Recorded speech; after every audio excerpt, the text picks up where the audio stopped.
اعوذ باللہ السمیع العلیم من الشیطان الرجیم بسم اللہ الرحمن الرحیم الحمد للہ الذی ہدانا لہذا وما کنا لنہتدی لولا ان ہدانا اللہ الصلاۃ والسلام علی سید الانبیاء والمرسلین وعلی آلہ الطیبین الطاہرین المعصومین ولعن اللہ علی اعدائہم ومنکر فضائلہم ومصائبہم اجمعین الحمد للہ الذی جعلنا من المتمسکین بولایت امیر المؤمنین علی ابن ابی طالب علیہ السلام و ائمہ معصومین علیہم السلام اللہم صلی علی محمد وعلی محمد وعجل فرجا۔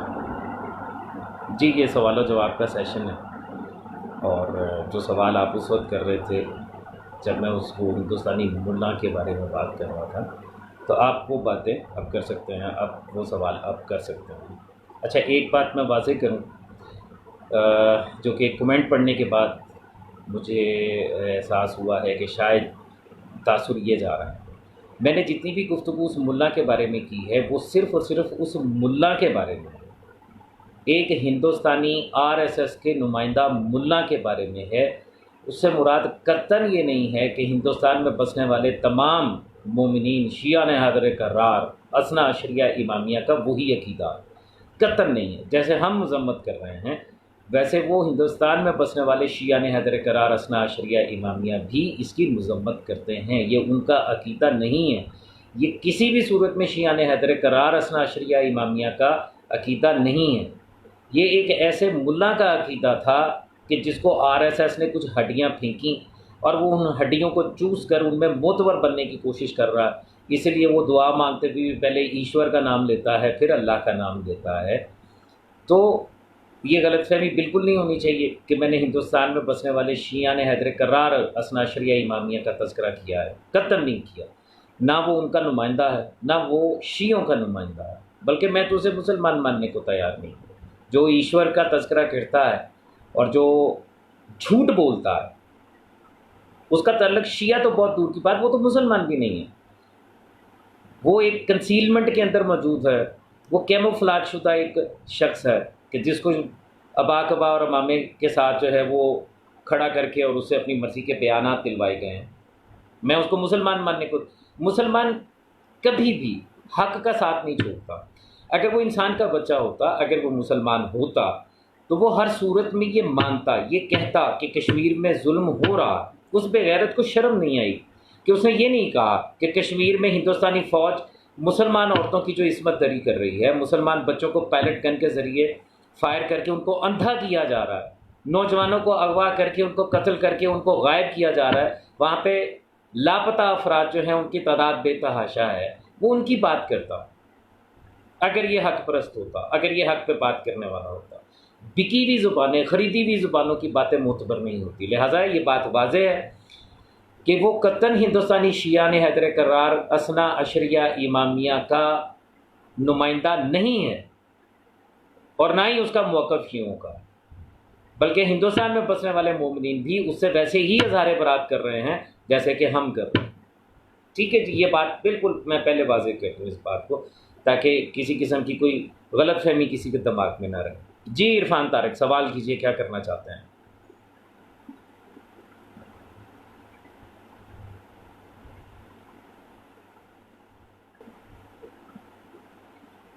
اچھا یہ صرف کمال کی بات ہے کہ یہ صرف ایک بندہ نہیں ہے جو شیعوں میں سے اٹھ کے سامنے آیا، دیوبندیوں کا جو مرکز ہے وہاں پہ بھی پاکستان کا جھنڈا جلایا گیا، اسی انٹرنیٹ کے اوپر وہ ویڈیو موجود ہے، جب مرکز جو ہے دیوبندیوں کا وہاں پر پاکستان کا جھنڈا جلا کے اور پاکستان مرد آباد کے نعرے لگائے گئے۔ تو کیا ہے پاکستان میں بسنے والے دیوبندیوں کا موقف وہی ہے جو ہندوستان میں بسنے والے دیوبندیوں کا ہے؟ ایسا نہیں ہے، ایسا نہیں ہے۔ ہم اپنے ملک سے وفادار ہیں، ہمیں اپنے ملک سے محبت ہے۔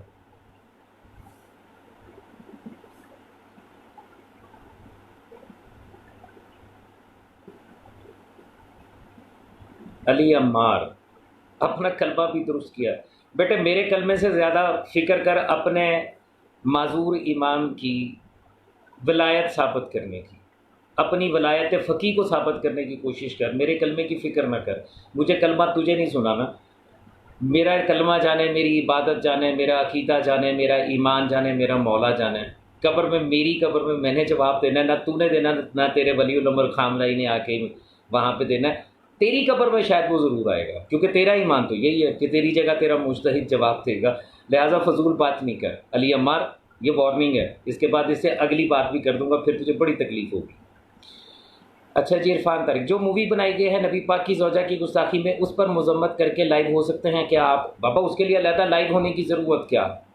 میں نے پہلے بھی عرض کیا کہ کسی ایک شخص کا فعل اس کی جس قوم سے یا جس مذہب سے یا جس فرقے سے وہ تعلق رکھتا ہے اس کا فعل نہیں ہوتا، ٹھیک ہے؟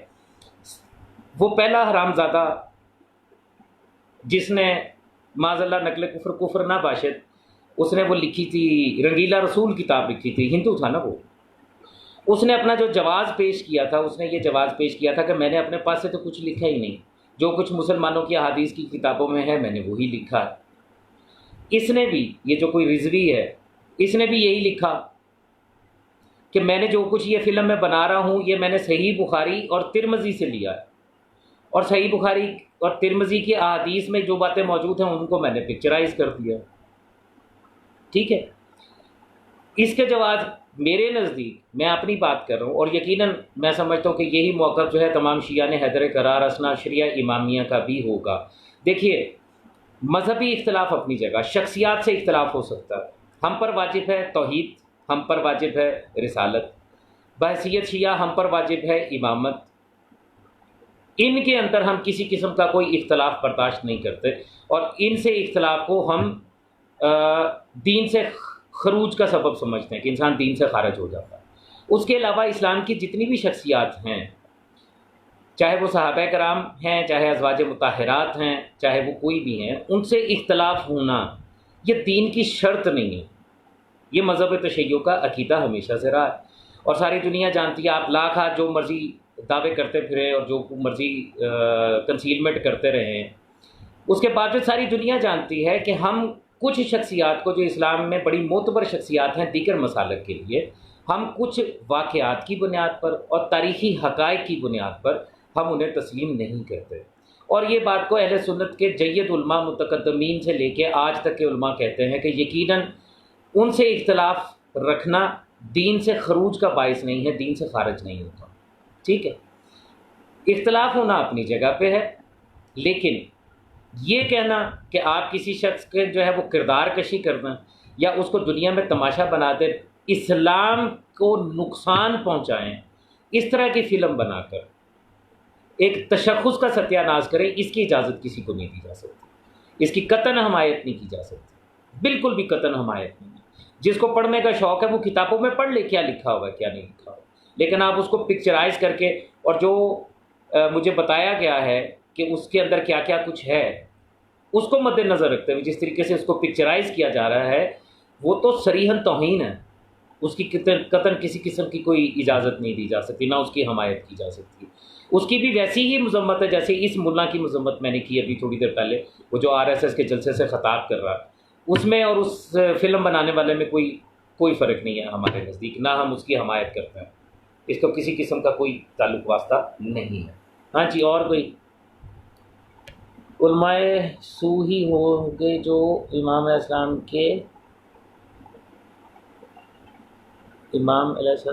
کے قتل کا فتویٰ دیں گے، مولا کی مانو ملا کی نہیں۔ بالکل ٹھیک کہہ رہے ہیں آپ۔ دیکھیں، تاریخ اپنے آپ کو دہراتی ہے، ہر چیز اپنے اصل کی طرف لوٹتی ہے۔ 1400 سال پہلے مولا حسین جو وقت کے امام بھی تھے، حجت خدا بھی تھے، جو اولی الامر بھی تھے، ان کے قتل کا فتویٰ بھی مفتیوں نے دیا تھا۔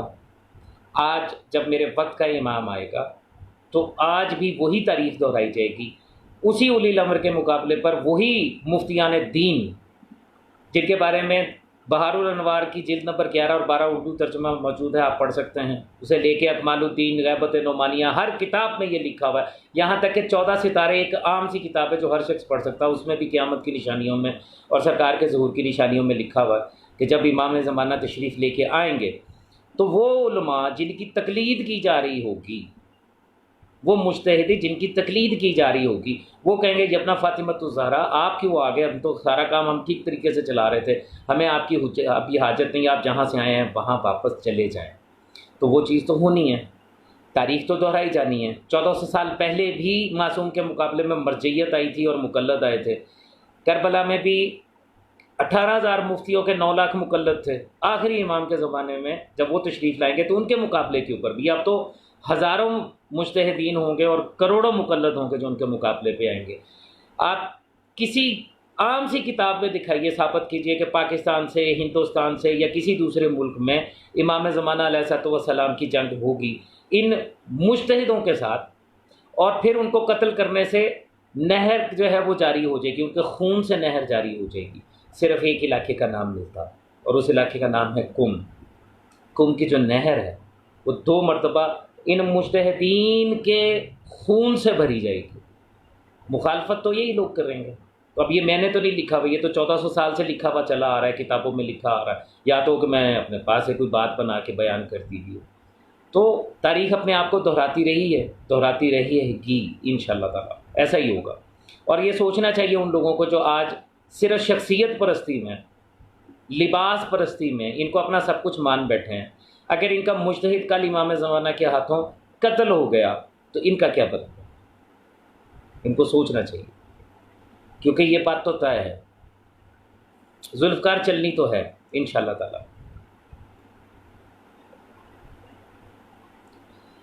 اجتہاد کا تھوڑا سا انٹروڈکشن بتا دیں۔ اچھا چلے میں آپ کو اجتہاد کی تھوڑی سی تاریخ بتا دیتا ہوں، یہ اجتہاد شروع کیسے ہوا اور اس اجتہاد کا آغاز کا مقصد کیا تھا۔ پروردگار عالم نے قرآن حکیم میں 2 آیات نازل فرمائی، رسالت آپ صلی اللہ علیہ وآلہ وسلم نے اس کی تبلیغ فرمائی، سمجھا دی، تفسیر کر دی، کوئی گنجائش نہیں چھوڑی۔ پہلی آیت ارشاد خطاوتی ہوا، بسم اللہ الرحمن الرحیم، انما ولیکم اللہ ورسولہ والذین آمنوا الذین یقیمون الصلاۃ ویؤتون الزکاۃ وہم راکعون۔ تمہارے ولی 3 ہیں، اور ان 3 کو ہی مخاطب کرتے ہوئے پھر ارشاد فرمایا قرآن حکیم میں پروردگار عالم نے، اطیعوا اللہ واطیعوا الرسول واولی الامر منکم فإن تنازعتم فردوہ الی اللہ والرسول۔ 3 ہی اطاعتیں واجب کر دیں، اللہ نے بھی، رسول نے بھی۔ 3 ولی، 3 اطاعتیں۔ یہ جو ہیں، جو 3 ولی اللہ نے بنائے، اللہ، اس کا رسول، اور وہ جو حالت رکوع میں زکوٰۃ دیتے ہیں، اور جسے ہر شیعہ جانتا ہے کہ اس سے مراد سرکار امیر کائنات اور ائمہ معصومین علیہ الصلوۃ والسلام ہے۔ میری چونکہ مخاطب بھی شیعہ ہی ہوتے ہیں، اس لیے میں شیعوں سے ہی بات کروں گا، دیگر مسالک کے لوگوں پر میری گفتگو حجت نہیں ہے۔ شیعوں کے نزدیک وہ لوگ جن کی اطاعت ہم پر واجب ہے وہ والیان امر، ہادیان برحق، مخصوص و منصوص اور معصوم من اللہ، ان کے علاوہ کسی کی اطاعت ہم پر واجب نہیں ہے۔ اب جن کی اطاعت واجب ہو، ہمیشہ رجوع ان کی طرف کیا جاتا ہے، اپنے ہر معاملے میں، اپنے ہر مسئلے میں آپ پر واجب ہے کہ آپ ان سے رجوع کریں۔ یہی حکم دیا سرکار رسالت آپ صلی اللہ علیہ وآلہ وسلم نے جب دنیا سے پردہ فرمانے لگے، تو آپ نے کہا انی تارکم فیکم الثقلین، کتاب اللہ ہے و عطرت اہل بیت، تم میں 2 برابر کی چیزیں چھوڑ رہا ہوں، ایک اللہ کی کتاب ہے، ایک میری عطرت ہے اہل بیت میں سے، اور جب تک ان سے متمسک رہو گے گمراہ نہیں ہوں گے، اور یہ دونوں کبھی جدا نہیں ہوں گے یہاں تک کہ میرے پاس حوض پہ وارد ہو جائیں۔ ٹھیک ہے، تو 2 چیزیں ہمیں ملیں، قرآن اور اہل بیت۔ اسی طرح سرکار امام زمانہ علیہ الصلوۃ والسلام نے جب غیبت کبریٰ کا آغاز فرمانا تھا تو توقیہ مبارک میں غیبت صغریٰ میں خود تربیت کرتے رہے، اپنے مقرر کردہ وکلاء اور سفراء کو، جن کو ان اصولیوں نے نائب مشہور کر دیا کیونکہ بعد میں ان کو نائب بننا تھا، جبکہ وہ حقیقت میں وکیل تھے اور ویسے ہی وکیل تھے۔ اچھا، یہ کمال کی بات دیکھیے کہ خامنائی ہو، سیستانی ہو، بشیر نجفی ہو، انہوں نے اپنے وکیل مقرر کر رکھے ہیں۔ آپ وکیل کے پاس چلے جائیے، آپ کہیں جی کہ مجھے یہ خمس چلیں، یہ خمس مجھے دینا ہے، وہ کہے گا جی میں وکیل ہوں۔ آپ کہیں گے جی اس کا ثبوت کیا ہے، وہ آپ کو اجازت دکھائے گا، یہ دیکھیں میرے مجتہد جو ہے، یہ مجتہد صاحب نے مجھے لکھ کے دیا ہوا ہے، یہ ان کی مہر لگی ہوئی ہے، میں ان کا وکیل ہوں۔ جی بڑی اچھی بات ہے، چلے خمس آپ نے لے لیا۔ اچھا اب یہ بتائیے ذرا اس مسئلے میں آپ کیا فرماتے ہیں؟ تو وہ وکیل کیا کرے گا؟ کیا اپنے پاس سے فتویٰ دے گا، اپنی رائے دے گا؟ کبھی بھی نہیں دے گا، بلکہ وہ اپنے مجتہد کا فتویٰ بتائے گا کہ میرے مجتہد کا فتویٰ یہ ہے۔ ایسا ہی ہے نا، وکیل اپنے پاس سے فتویٰ تو نہیں دے سکتا۔ تو جب آج کے مدرسے کے پڑھے ہوئے ایک مفتی کا وکیل اپنے پاس سے فتویٰ نہیں دے سکتا، تو امام زمانہ علیہ الصلوۃ والسلام کے مقرر کردہ وکیل اور سفیر جو ہے وہ فتویٰ دینے کا اختیار کیسے رکھ سکتا ہے؟ یہی وجہ ہے کہ جو 4 وکلاء تھے امام زمانہ علیہ الصلوۃ والسلام کے، علی بن محمد سمری، عمری اور یہ جو بھی تھے حسین بن روح وغیرہ، ان میں سے کسی کا کوئی فتویٰ نہیں ہے، ان کی کوئی توضیح المسائل نہیں ہے، بلکہ جب لوگ ان کے پاس اپنے مسائل لے کے آتے تھے تو یہ لکھ کے امام زمانہ علیہ الصلوۃ والسلام کو بھیج دیتے تھے، کیونکہ ان کا رابطہ تھا امام سے۔ امام اپنے ہاتھ سے خط لکھتے تھے، توقیہ مبارک لکھتے تھے، جواب آ جاتے تھے، یہ بیچ میں صرف ایک وسیلے کا کردار ادا کرتے تھے۔ یہ تو مرجع خلائق نہ بنے، یہ تو آیت اللہ العظمیٰ نہ بنے، یہ تو مفتی اعظم نہ بنے، انہوں نے تو توضیح المسائل نہ لکھی، آج کا مفتی لکھ رہا۔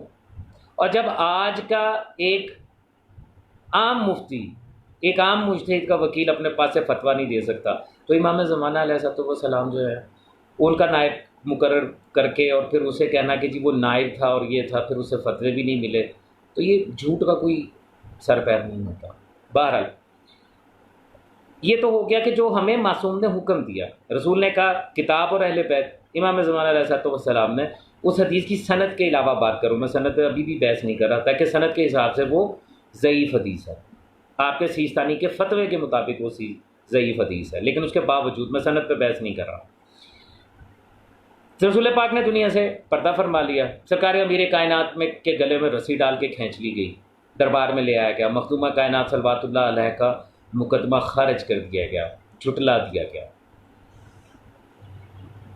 اس کے بعد کیا ہوا؟ سرکار امیر کائنات علیہ الصلوۃ والسلام گوشہ نشین ہوئے، انہوں نے کہا میں گھر سے باہر نہیں آؤں گا جب تک کہ قرآن مکمل نہیں کر لیتا، میں قرآن لکھ رہا ہوں۔ اب اللہ نے جن کو مرجع منتخب کیا تھا، مرجع بنایا تھا خلائق کے لیے، ہدایت کے لیے کہ تمہیں جو بھی مسئلہ ہو ان سے جا کے پوچھو، ان سے دور کرنے کے لیے حکومت وقت نے ان اصحاب کو جو سرکار رسالت مآب صلی اللہ علیہ وآلہ وسلم کے دور میں ساتھ ساتھ رہے، ان کو مختلف علاقوں میں مرجع بنا کر بھیجا اور کہا کہ دیکھو ہم نے قرآن اور حدیث رسول سے سیکھا بھی ہے اور ہم نے انہی سے تربیت حاصل کی ہے، تمہیں جو مسئلہ ہو ہم سے پوچھو، ہمیں قرآن بھی آتی ہے، ہمیں حدیث کا بھی پتہ ہے۔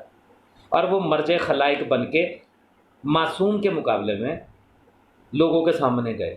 میں آپ کو آغاز مرجعیت بتا رہا ہوں، اور اگر کسی کی اندر ہمت ہے تو میری اس بات کو جھٹلا کر دکھائے۔ مرجع خلائق بن کے بیٹھ گئے، اب لوگ ان کے پاس جانے لگ گئے، وہ فتوے دے دیتے تھے، پھر فتووں میں نظر نیاز بڑی ملتی تھی، نذرانے ملتے تھے، کاروبار بنتا چلا گیا۔ میری یہ جو بات میں نے کہی ہے اس کا ثبوت دیتا ہوں آپ کو، اس کا اتنا بڑا ثبوت جسے کوئی جھٹلا نہیں سکتا، اور وہ ثبوت یہ ہے کہ جنگ صفین میں ابو موسیٰ اشعری جیسے شخص کو یا علی سرکار پر حکم تسلیم کر لیا گیا۔ ابو موسیٰ اشعری جیسے شخص امام وقت ولی الامر کے اوپر ابو موسیٰ اشعری مجتہد کو حکم تسلیم کر لیا گیا۔ تو یہ مرجعیت کا آغاز جو ہوا یہ معصوم کی مخالفت میں ہوا تھا، اسی لیے ہوا تھا کہ لوگ معصوم کے پاس نہ جائیں، ہمارے پاس آ جائیں اور ہم ان سے اپنی مرضی کے کام لے لیں، ہم ان کو فتوے دے دیں گے، ان کے مسئلے مسائل حل ہو جائیں گے۔ معصوم کے پاس جانا جو ہے وہ کم ہوتا چلا گیا، اور یہی وجہ ہے کہ ہر دور میں ہر معصوم کو زیادہ تر قید میں رکھا گیا۔ یہ جو معصومین کو قید میں رکھا گیا ہے اس کی وجہ کیا ہے؟ کیوں رکھا جاتا تھا قید میں؟ صرف ایک وجہ تھی کہ عام پبلک جو ہے، عام عوام جو ہے وہ ان تک پہنچ کے مسائل نہ پوچھ سکیں، ان سے سوال نہ کر سکیں اور حقیقت نہ جان سکیں، بلکہ اپنے بنائے ہوئے مفتیوں اور مجتہدوں کے پاس ان کو بھیجا جاتا تھا اور کہا جاتا تھا کہ ان کے پاس جا کے سوال وغیرہ کریں۔ یہ ہے آغاز مرجعیت۔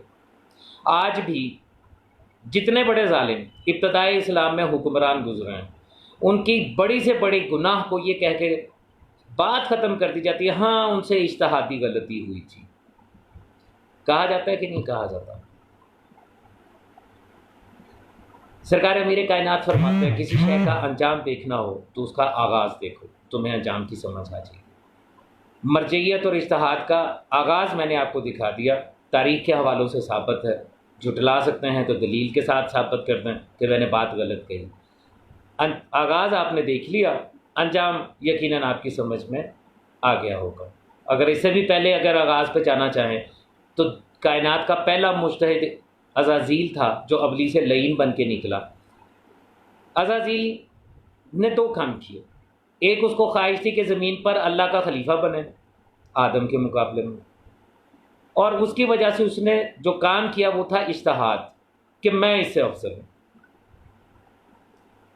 اس کی نسل میں یہ چیز باقی ہے، ان دونوں کی جو نسل ہے اس کی بھی یہی خواہش ہے کہ زمین پر اللہ کا نمائندہ بنے اور اجتہاد کرے۔ جس سے زیادہ بھی فی الحال میں کچھ نہیں کہتا۔ جی آگے کوئی بات؟ اچھا جی آگے آگے فرما رہے ہیں شاہ جی یہ توقیع مبارک کی سند کو ضعیف مانتے ہیں۔ میں نے آپ کو کہ اچھا جس توقیع مبارک کی سند کو ضعیف مان رہے ہیں اس میں سے یہ خود کہتے ہیں کہ جس کی سند ضعیف ہو، ضعیف حدیث ہو، اسے حکم شرعی حاصل نہیں ہوتا۔ ان کے اصول فقہ کا اصول ہے۔ تقلید کے لیے یہ سیستانی سے لے کے خامنائی تک ہر ایک کی توضیح المسائل میں یہی حدیث مبارک لکھی ہوئی ہے، پہلے صفحے پہ لکھی ہوئی ہے، اور اسی کے اندر خمس کے بارے میں جو حکم ہے وہاں آ کے کہہ دیتے ہیں اس کی سند ضعیف ہے۔ منافق ہے نا ملا، صرف فائدہ سوچتا ہے وہ ہندوستانی ملا کی طرح۔ اچھا جی آگے ہے علی نقوی، سیم ٹو یو، جو تو نے مجھے کہا ہے وہ ڈبل کے ساتھ تیرے اوپر، مبارک ہو تجھے۔ اچھا جی انیس حسین، حقوق امام زمانہ علیہ الصلوۃ والسلام بھی بتائیں پلیز۔ اچھا جی بالکل ٹھیک ہے، سوال اچھا ہے، خوبصورت ہے۔ حقوق امام زمانہ علیہ الصلوۃ والسلام ہم پر کیا ہیں؟ دیکھیں معصوم علیہ الصلوۃ والسلام کا حق، امام زمانہ علیہ الصلوۃ والسلام کا ہم پر جو حق ہے وہ سب سے پہلا حق جو ہے وہ یہ ہے کہ ہم ان کی معرفت حاصل کریں، اپنے وقت کے امام کی معرفت حاصل کریں۔ امام صادق علیہ الصلوۃ والسلام نے فرمایا جس نے ہمارے پہلے کی معرفت حاصل نہیں کی وہ ہمارے آخری کی معرفت حاصل نہیں کر سکتا۔ یہ روایت، یہ حدیث بھی آپ لوگوں نے یقیناً سن رکھی ہے، شیعہ نے حیدر کرار اثنا شریعہ امامیہ میں سے کوئی ایک ایسا نہیں ہے جس نے یہ حدیث نہ سنی ہو کہ جو اپنے زمانے کے امام کی معرفت کے بغیر مر گیا وہ جاہل کی موت مرا۔ لوگوں نے ان پڑھ کو جاہل بنا رکھا ہے، ان پڑھ اور ہے، جاہل اور ہے۔ جس کو پڑھنا لکھنا نہیں آتا وہ ان پڑھ ہوتا ہے، جاہل وہی ہے جس کو اپنے امام زمانہ کی معرفت نہیں ہے۔ اب یہ الگ بات ہے کہ ہم پر واجب تھا اپنے زمانے کی امام کی معرفت حاصل کرنا، لیکن کچھ لوگ ایسے اٹھے کہ جنہوں نے اپنا امام ہی الگ بنا کے اس کی معرفت کر لی ہے، ٹھیک ہے، اور اسی کی ولایت کو ولایت فقیہ کے نام سے نافذ کرنے کے چکروں میں۔ پہلا حق ہم پر ہمارے امام زمانہ کا یہ ہے کہ ہم ان کی معرفت حاصل کریں۔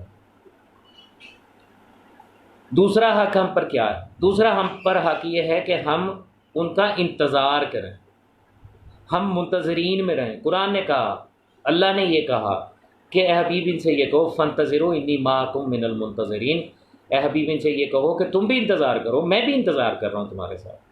ہمیں امام کا انتظار کرنا، امام کا انتظار کرنے کا مطلب یہ ہے کہ امام کا ہی انتظار کرنا ہے، نہ کہ ان کی جگہ پہ عارضی طور پہ کسی کو امام بنا کے اور اس کے پیچھے چل پڑنا اور ساتھ کہتے رہنا کہ جی ہم امام کے انتظار کر رہے ہیں، جی ہم امام کا انتظار کر رہے ہیں۔ جب تم نے اپنا امام بنا لیا، جب تم نے اپنا ولی الامر بنا لیا تو پھر تم منتظر کس کے ہو؟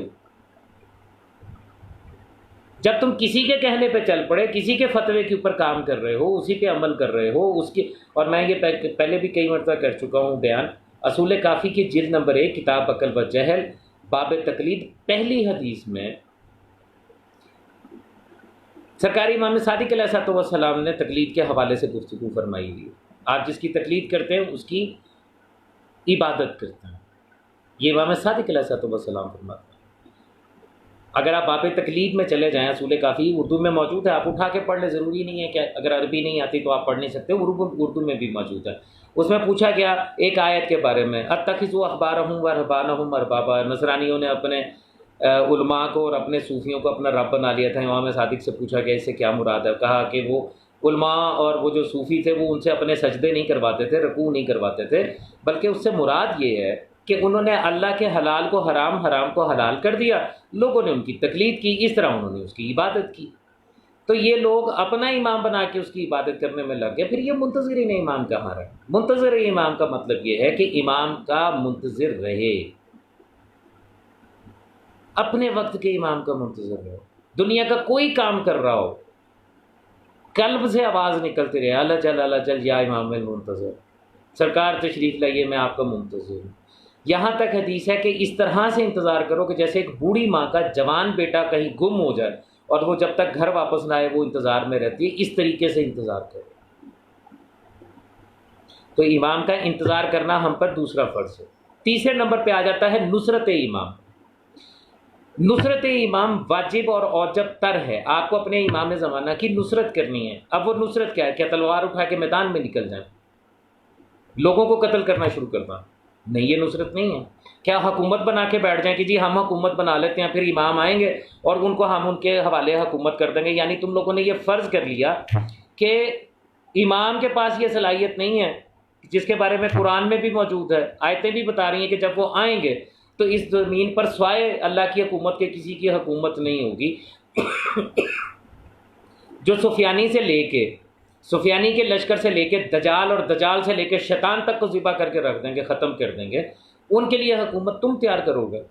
جبکہ امام صادق علیہ السلام کی روایات موجود ہیں، بہار الانوار کی جلد نمبر 11 میں اور 12 میں اٹھا کے پڑھیے۔ امام فرماتے ہیں کہ ہمارے قائم سے پہلے جو جھنڈا بلند ہوگا، جو تلوار نکلے گی، وہ باطل پہ ہوگی اور وہ طاغوت کا جھنڈا ہوگا۔ جو حکومت اس نام پہ قائم کی جائے گی کہ ہم سرکار قائم کے نام پر حکومت قائم کر رہے ہیں، امام صادق فرماتے ہیں وہ طاغوت کی حکومت ہوگی۔ جو بیعت امام زمانہ کے نام پر لی جائے گی وہ بیعت طاغوت کی بیعت ہوگی۔ بابا پڑھیے تو صحیح، ملاؤں کے لیکچر سن سن کے اپنا دین مت بنائیے۔ اردو میں موجود ہے کتابیں، جہاں شام کے وقت آپ بیٹھ کے اپنے دوسرے کام کرتے ہیں، تفریح کے کام کرتے ہیں، وہاں ایک کتاب کا 2 صفحے پڑھنے شروع کر دیجئے، بازار سے خرید لیجئے، نہ کتابیں مہنگی ہیں نہ کچھ اور مہنگا، پڑھیے تو صحیح، آپ کو پتہ تو چلے کہ آپ پر واجب کیا ہے۔ تو نصرت امام آپ پر واجب ہے۔ اب آپ نصرت امام کیسے کر سکتے ہیں؟ فی زمانہ نصرت امام یہ ہے کہ آپ سرکار امیر کائنات سے، باب فتن میں یہ حدیث موجود ہے، سلمان نے پوچھا سرکار امیر کائنات سے، سرکار یہ بتائیے گا کہ اس دور میں جب امام زمانہ لوگوں کے سامنے نہیں ہوں گے تو فتنوں کا دور ہوگا، تو آپ کے شیعوں کو کیا کرنا چاہیے اور حالات کیا ہوں گے؟ امام زمانہ سرکار امیر کائنات علیہ السلام فرما رہے ہیں، سلمان اس دور میں مومن کا ایمان اتنی دیر تک محفوظ رہے گا جتنی دیر تک کوئی جلتا ہوا انگارہ اپنی ہتھیلی پر برداشت کر سکتا، اس سے زیادہ نہیں۔ پھر فرماتے ہیں لوگ صبح اٹھیں گے تو ایمان پر ہوں گے، لیکن رات کو جب سونے کے لیے بستر پہ جائیں گے تو ایمان سے خارج ہو جائیں گے۔ پھر فرماتے ہیں دین کو اس طرح پلٹ دیا جائے گا جیسے کہ آستینیں پلٹی جاتی ہیں۔ پھر فرماتے ہیں دین ایک جگہ پر نہیں ہوگا، جگہ جگہ بکھرا ہوا ہوگا، مومن کو تلاش کرنا پڑے گا۔ جب یہ ساری حدیثیں موجود ہیں تو پھر اس میں کس بات کا شک ہے؟ آپ پھر نصرت امام کیا ہے؟ نصرت امام یہ ہے، اگر آپ سرکار قائم کی نصرت کرنا چاہتے ہیں اجل اللہ تعالیٰ فرجہ شریف، تو آپ کو حسین کی نصرت کرنی پڑے گی، آپ کو سرکار امیر کائنات کی نصرت کرنی پڑے گی۔ مولا حسین نے عصر عاشورہ آواز دی، حل من ناصر ینصرنا، کوئی ہے جو میری مدد کرے؟ کس چیز کی مدد مانگی تھی انہوں نے؟ کس چیز میں مدد مانگی تھی آپ سے؟ کہ اپنی جان بچانے کے لیے کہہ رہے تھے، سامنے تو لشکر اشکیا تھا، جانتے تھے ان میں سے کوئی نہیں آنے والا۔ سرکار امام صادق علیہ السلام سے پوچھا گیا، سرکار یہ بتائیے گا کہ جب امام جانتے تھے کہ لشکر اشکیا میں سے کوئی ان کی مدد کے لیے نہیں آنے والا تو پھر انہوں نے صدا کیوں دی؟ امام صادق علیہ السلام فرماتے ہیں کہ میرے جد حسین علیہ السلام کی وہ صدا ابراہیم کی اس صدا کے مصداق تھی، جس طرح انہوں نے خانہ کعبہ کی تعمیر کرنے کے بعد حج کے لیے صدا دی، جو قیامت تک پیدا ہونے والی روحوں اور افراد کے کانوں تک پہنچی، اور جس نے جتنی مرتبہ لبیک کہا وہ اتنی مرتبہ حج کے لیے جائے گا، جس نے حسین علیہ السلام کی اس استغاثے پر جتنی مرتبہ لبیک کہا وہ میرے جد کی زیارت کے لیے جائے گا۔ تو پھر کس چیز کی نصرت مانگی تھی؟ کربلا کی جنگ تھی کس پہ؟ کس بنیاد پہ تھی؟ نماز پہ تھی، روزے پہ تھی، حج پہ تھی، زکوٰۃ پہ تھی، قرآن پہ تھی، تراویح پہ تھی، کس پہ تھی؟ کیا لا الہ الا اللہ کے منکر ہو گئے تھے سامنے والے؟ کیا عمر ابن سعید نے محمد رسول اللہ کا انکار کر دیا تھا؟ سارے دن کے 27 خطبے ہیں امام حسین علیہ السلام کی، روز عاشور کربلا۔ ان 27 خطبوں میں مولا حسین بادشاہ نے کہا کیا ہے؟ کبھی آپ نے وہ خطبے پڑھے؟ کیا تعارف کروایا امام حسین علیہ السلام؟ کتنی مرتبہ انہوں نے ان خطبوں میں یہ کہا کہ نماز پڑھو، تم نے نماز چھوڑ دی ہے، روزے رکھو، تم نے روزہ چھوڑ دیا ہے، قرآن کی تلاوت کرو، تم نے قرآن پڑھنا چھوڑ دیا ہے؟ دکھائے مجھے کوئی ایسا جملہ ان خطبات کے اندر۔ کربلا کی جنگ ولایت امیر کائنات علیہ السلام کی ولایت کی جنگ تھی۔ لوگ ولایت کے منکر ہو گئے تھے، جیسا کہ میں نے کہا ابھی پہلے بتایا، مرجعیت کا آغاز جو میں نے آپ کو بتایا، لوگوں نے حقیقی والیان امر کو چھوڑ کے اپنے اپنے ولی الامر بنا لیے تھے، اپنے اپنے امام بنا لیے تھے، اور ان کی اطاعت کو دین کی اطاعت سمجھتے تھے، اللہ کی اطاعت سمجھتے تھے۔ تو کربلا کی جنگ جو تھی وہ ولایت ائمہ معصومین علیہ السلام کی، ولایت امیر کائنات کی جنگ ہے۔ اگر آپ کو امام زمانہ علیہ السلام کی نصرت کرنی ہے تو آپ کو ولایت امیر کائنات علیہ السلام کی بقا کے لیے کوشش کرنی ہے، اس کو قائم رکھنے کی کوشش کرنی ہے، عزاداری امام حسین علیہ السلام کو قائم رکھنے کی کوشش کرنی ہے، عقیدے کے تحفظ کی کوشش کرنی ہے، وہ عقیدہ جو ائمہ معصومین علیہ السلام نے دیا ہے۔ کسی فلسفی کا، کسی منطقی کا، کسی مجتہد کا، کسی عاشق کا، اور کسی فلانے کا اور کسی فلانے کا، جی وہ بابا ہم شیعہ ہیں، ہم شیعہ نے حیدر کرار ہیں، ہمارے لیے اس سے بڑا نام ہی کوئی نہیں ہے، کیوں میں لکھواؤں اپنے نام کے ساتھ کسی دوسرے کا نام؟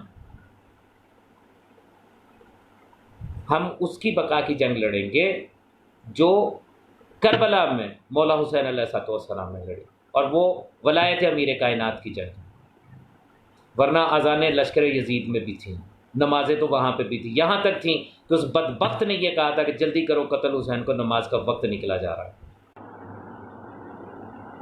ٹھیک ہے، تو نصرت امام کرنی ہے، آپ کو اپنے عقیدے کی حفاظت کرنی ہے، آپ کو جاننا ہے آپ کا ایمان کیا ہے، آپ کو اپنے ایمان کی معرفت حاصل کرنی ہے۔ اور معرفت کی چھوٹی سی تعریف میں آپ کو بتا دیتا ہوں، یہ بات ذہن میں رکھیے گا تاکہ آپ کو دوبارہ زندگی میں کبھی پوچھنا نہ پڑے کہ معرفت کا مطلب کیا ہے۔ معرفت کا مطلب یہ ہے کہ کسی کے بھی، جس کی بھی آپ معرفت حاصل کرنا چاہتے ہیں، اس کے بارے میں کم از کم ایک بات ایسی جاننا جو باقی تمام لوگ نہ جانتے ہوں، یہ ہے معرفت، اسے کہتے ہیں معرفت۔ اپنے زمانے کی ایمان کی معرفت حاصل کیجیے، یہ مت سوچیے کہ فلاں مجتہد جو ہے وہ ہم اس کی تقلید کر لیں گے ہماری جان چھٹی، ہماری جان نہیں چھٹی۔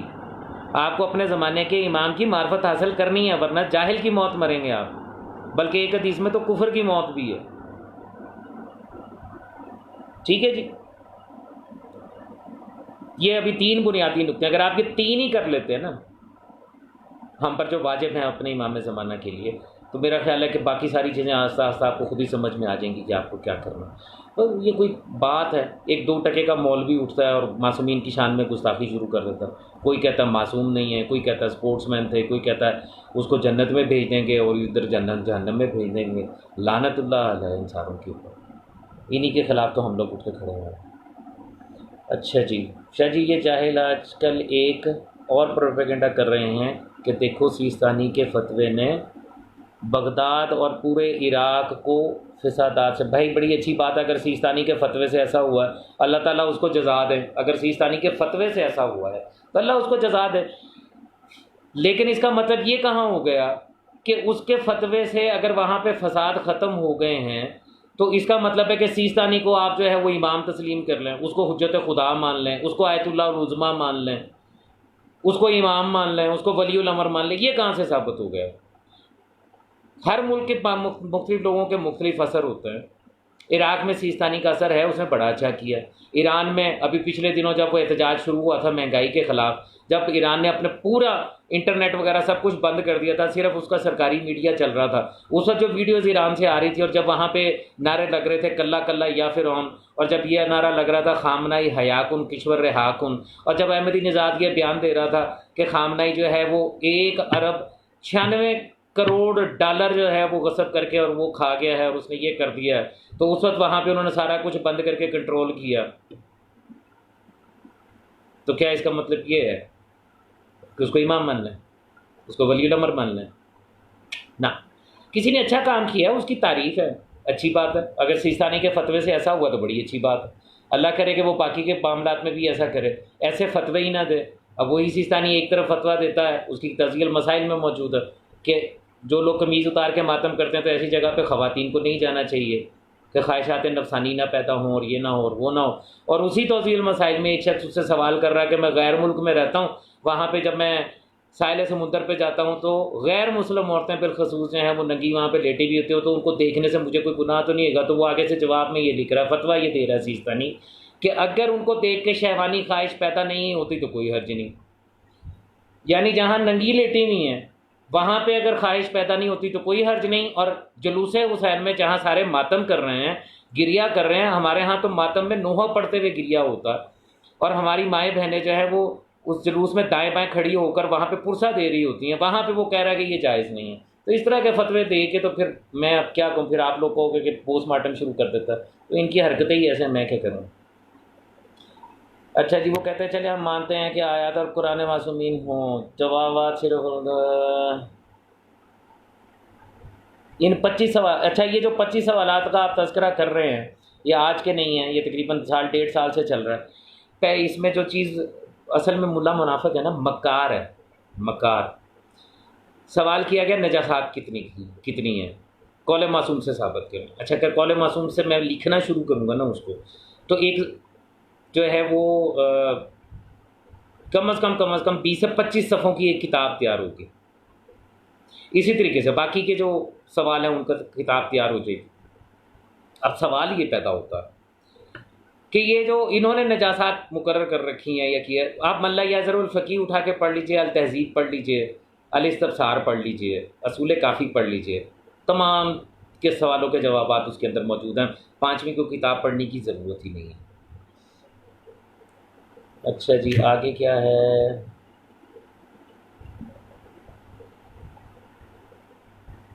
اچھا جی ٹھیک ہے، بولتے رہیے، آپ لوگوں کی بکواسیت کا مجھ پہ کوئی اثر نہیں ہوتا۔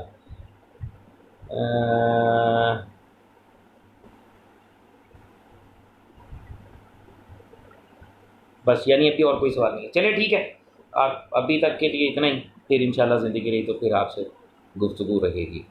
مجھے گالیاں مت دیا کرو، مجھے گالیاں دیتے ہو نا، مجھے تو خوشی ہوتی ہے، تسلی ہوتی ہے۔ کس بات کی تسلی ہوتی ہے؟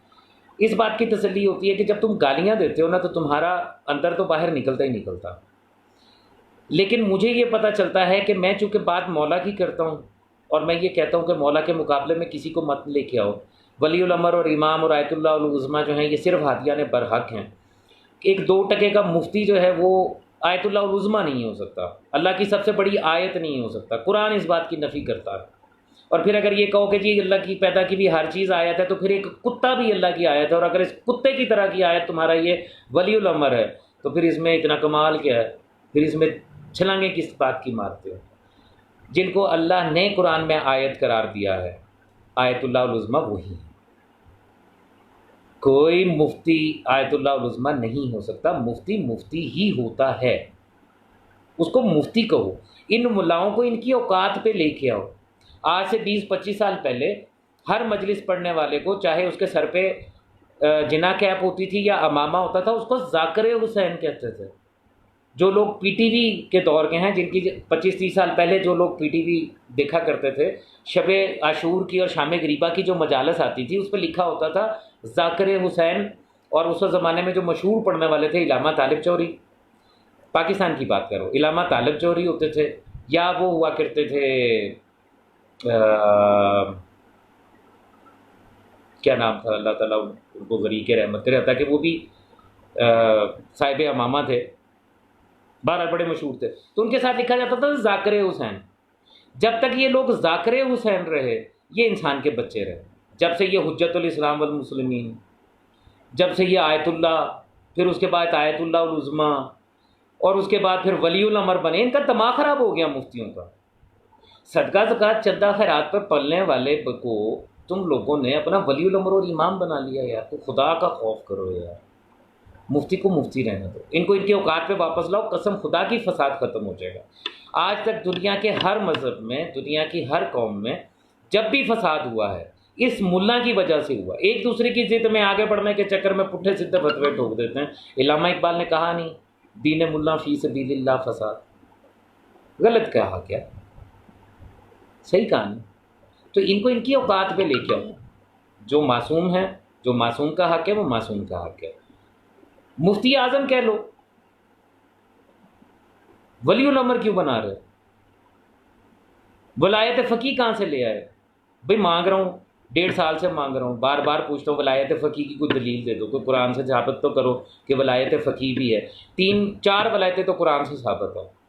3 ولایتیں میں نے پہلے بتا دیں انما ولیکم اللہ کی آیت میں کہ 3 ولایتیں تو اللہ کی طرف سے ہیں. 4تھی ولایت جو ہے وہ اللہ نے بتائی. جو لوگ آیت الکرسی پڑھتے ہیں، شیعہ جو پڑھتے ہیں، اس میں تیسری آیت الکرسی کے بعد والی جو آیت ہے اس میں بتایا گیا کہ اولیاءہم الطاغوت ہیں، اور ساتھ کہا والذین کفروا، جو منکر ہیں وہ اولیاءہم الطاغوت ہیں. اور کرتے کیا ہیں؟ یخرجونہم من النور الی الظلمات، یہ لوگوں کو نور سے نکال کے ظلمات میں لے جاتے ہیں. حتیٰ کہ اس سے پہلے اللہ کہہ رہا ہے اللہ ولی الذین آمنوا یخرجہم من الظلمات الی النور، وہ نور کی طرف اللہ لے کے آتا ہے، یہ نور سے نکال کے ظلمات میں لے جاتا ہے. نور کے بارے میں جب پوچھا گیا تو نور کیا ہے؟ معصوم فرماتے ہیں نور سے مراد ہم آئمہ اور ہماری ولایت. پتہ یہ چل رہا کہ اللہ تو آئمہ کی طرف بلاتا ہے، اور یہ ملا جو ہے یہ اپنی ولایت فقیہ اٹھا کے بیچ میں لے آتا، خود مرجع بن کے بیٹھ جاتا. میں نے آج جو بات کی ہے مرجعیت کی ابتدا کی، چیک کیجیے گا یہ ہے یا نہیں، کیا تاریخ اس بات کو صحیح ثابت کرتی ہے یا نہیں. ابو موسیٰ اشعری سے لے کے اور سلمان بن سرد خزائی تک یہ وقت کے مجتہد تھے یا نہیں تھے؟ ولی الامر بنے تھے کہ نہیں بنے تھے؟ کیا وجہ تھی کہ سلمان بن سرد خزائی کے ایک فتوے کی وجہ سے مسلم ابن عقیل کو بھرے کوفے میں تنہا چھوڑ دیا گیا، اور پھر اس کی ایک رات کی آواز، ایک فتوے کی بات، ایک رات میں 4000 بندہ توابین بن کے کھڑا ہو گیا ایک مجتہد کے فتوے پہ. سوچئے گا اس بارے میں، سوچنا چاہیے. میں اسی کا تذکرہ کر رہا تھا بھائی سلمان بن سرد خزائی کے بارے میں. سلمان بن سرد خزائی کی تاریخ پڑھیے آپ. یہ لوگ اصولی اس کو بھی بڑا اٹھاتے ہیں جی وہ توابین میں سے تھا، اس نے توبہ کر لی تھی اور یہ کر لیا تھا وہ کر لیا تھا. اس کی تاریخ پڑھیے. امام حسن علیہ السلام کے دور میں امام نے اس کو پیغام بھجوایا ہماری مسجد کو آؤ. اس نے کہا کہ نہیں یہ بھی مسلمان وہ بھی مسلمان. اس نے اپنے مقلدوں کو حکم دیا، فتویٰ دیا کہ ہم کسی کا ساتھ نہیں دیں گے. پھر جب وقت اور حالات تبدیل ہوئے اور امام حسن علیہ السلام نے ابن سفیان کے ساتھ جو ہے معاہدہ کر لیا، تو یہ وہ حرام زادہ ہے سلمان بن سرد خزائی جس نے جا کے امام حسن کو سلام کرتے ہوئے یہ کہا تھا السلام علیکم یا ذل المومنین، اے مومنین کی ذلت آپ پر سلام. یہ وہ خبیث ہے. پھر یہ وہی ہے جس نے مسلم ابن عقیل کو تنہا چھوڑا، اور پھر اس کے بعد جب یہ توابین بن کے اٹھا ہے تو تب بھی اس نے امام وقت سے اجازت تو نہیں لی، اپنے فتوے کے ذریعے چلا. کس چیز کا توابین ہے یہ مجتہد ہے، قطعاً کوئی رعایت نہیں ہے اس کے لیے. یہی تو میرا رونا ہے، یہی تو میں کہتا ہوں، یہی تو سمجھانا چاہتا ہوں آپ لوگوں کو. امام کی اطاعت کریں، قول امام، حدیث امام تلاش کریں. اس شخص کو تلاش کریں جو آپ کے سامنے کسی بھی معاملے میں معصوم کا قول پیش کرے، آپ کو یہ کہے کہ یہ دیکھو تمہارے مولا نے یہ کہا ہے. اپنا فتویٰ جاری نہ کیجیے. ہر دور میں لوگوں نے حکومت کرنے کے طریقہ کار نکالے. جو لوگ صاحب نظر ہیں، عقل رکھتے ہیں، عرفان رکھتے ہیں، جو لوگ کھلی آنکھوں کے ساتھ زمانے کے حالات کو دیکھتے ہیں، وہ ذرا توجہ کریں. کچھ لوگوں نے اس زمین پر طالبان بن کر حکومت کرنے کا خواب دیکھا. کچھ لوگوں نے اسی سرزمین پر IS بن کر حکومت کرنے کا خواب دیکھا، یعنی وہ خلیفہ بن کر حکومت کرنا چاہتے ہیں پوری دنیا میں. اسی طرح کچھ لوگوں نے ولایت کے نام پر پوری دنیا پر حکومت کرنے کا خواب دیکھا ہے. اور میں یہ بات بار بار کہتا ہوں، آج نہیں مانیں گے، ایک وقت آئے گا کہ آپ بھی مانیں گے، باقی سب بھی مانیں گے. یہ وہی پیٹرن ہے جس پیٹرن کے تحت ابو بکر بغدادی اور ملا عمر نے کام شروع کیا تھا کہ دنیا کے جس ملک میں بھی رہو ہمیں کوئی فرق نہیں پڑتا، لیکن جب تمہارا امیر آواز دے تو جو کہے اس کے اوپر لبیک کہنا ہے تمہیں۔ آج جو یہ سڑکوں کے اوپر لبیک خامنائی کے نعرے سنائی دیتے ہیں، آج جو محرم کے جلوسوں میں لبیک خامنائی کے ماتم نظر آتے ہیں، یہ وہی تو پریکٹس کروائی جا رہی ہے کہ جب اگر کسی وقت تمہیں آواز دی جائے تو تم یہ مت دیکھو کہ تم کس ملک میں رہ رہے ہو، بلکہ تم اپنے ولی الامر اور امام ولی فقیہ کا حکم مانو۔ میری یہ بات ابھی سمجھ میں نہیں آ رہی لوگوں کو، ایک وقت آئے گا کہ آ جائے گی، انشاءاللہ ضرور آئے گی۔ ہر چیز کو وقت لگتا ہے نا، ایک دم سے سمجھ میں نہیں آتا، اور اس وقت سے بچیے، اپنے آپ کو واضح کیجیے۔ یہ بیرونی جتنی بھی چیزیں ہیں ان کا رستہ روکیے، پاکستانی بنیے، پاکستان سے محبت کیجیے، شیعہ بنیے، معصوم سے محبت کیجیے، منتظرین امام زمانہ بنیے، امام کا انتظار کیجیے، اپنا امام بنا کے اس کی پرستش نہ کیجیے، باقی مولا خیر کریں گے۔ اللہم صلی علی محمد و آل محمد و اجل فرجہ۔ انشاءاللہ پھر ملاقات ہوگی اور پھر گفتگو ہوگی۔